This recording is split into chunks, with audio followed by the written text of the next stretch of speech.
Октябрдын айында 300дөн ашык адам тамак ашка ууланып, инфекциялык ооруканага кайрылышкан. Алардын баары Империя Пицца кафесинин түйүндөрүнөн тамактанышкан. Мамлекеттик санитардык эпидемиологиялык көзөмөлдөө борбору Империя Пиццанын филиалдарын эпидемиологиялык иликтөө үчүн убактылуу жапкан болчу, бирок 4 күндөн кийин ал кайра ишин баштаган. Эпидемиологиялык анализ балык этинде сальмонелла болгонун тастыктаган. Биз сальмонелла деген эмне экендигин, ал кайсы азык-түлүктөрдө бар экендигин айтып берели деп чечтик.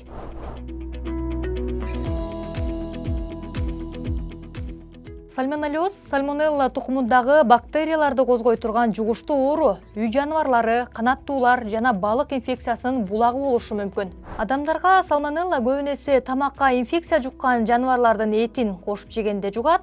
Тамак аш даярдоого катышкан оорулуу адам деле жуктуруунун булагы боло алат. Дүйнөлүк саламаттык сактоо уюму сальмонелланын дүйнөдөгү ич өткөк ооруларынын 4 негизги себебинин бири болот деп эсептейт.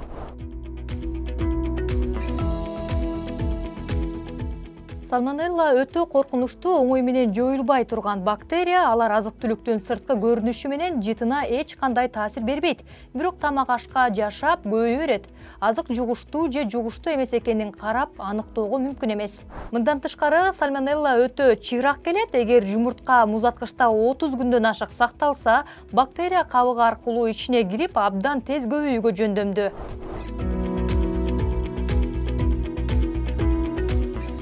Сальмонеллез үчүн дене таптын кескин көтөрүлүп кетиши, ич оору, ич өткөк, жүрөк айлануу, ал тургай окушуу дагы мүнөздүү. Сальмонеллездин алгачкы симптомдору дароо эле билинбейт. Орто эсеп менен ал инфекция жуккан тамак ашты жегенден кийин 12 сааттан тартып 2 сутка ичинде пайда болот. Дүйнөлүк саламаттык сактоо уюмунун маалыматына ылайык, сальмонеллездин симптомдору салыштырмалуу оңой өтөт. Көп учурда бейтаптар адистештирилген дарылануудан өтпөй эле айыгып кетишет.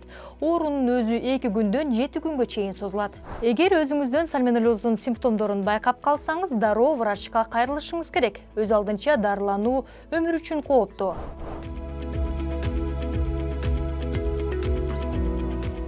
Бул бактериялар тазалоонун ар түрдүү ыкмаларына туруштук бере алат. Аны жугуштуу азыктарды кайнатып же ультрафиолет нуруна такап гана өлтүрсө болот. Жугуштуу продукцияларды тоңдуруу бактериялардын жашоо жөндөмдүүлүгүн азайтпайт, туздоо жана ыштоо дагы жардам бербейт. Ошондуктан сальмонеллез көп учурда чийки жумуртка же андан жасалган тамактарды, анын ичинде жакшы кайнатылбаган же начар куурулган тоок этин жегенде жугат. Бул категорияга тоок грили, үйдө жасалган салат, эт жана башка сүт азыктары дагы кирет.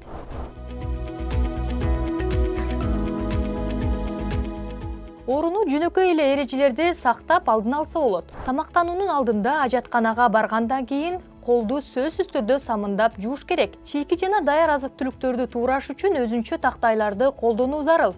Жумуртканы суу кайнагандан кийин кеминде 10 мүнөт, канаттууну 40 мүнөт, кызыл этти 2 сааттан ашык кайнатуу керек. Чийки сүттү ичпөө керек. Жумуртка сатып алып жатканда сорттолгон мөөнөтүн кароо зарыл. Аны сатуу мөөнөтү 25 күндү гана түзөт. Маалыматыбыз ушуну менен аяктады. Ден соолукка кам көрүңүздөр.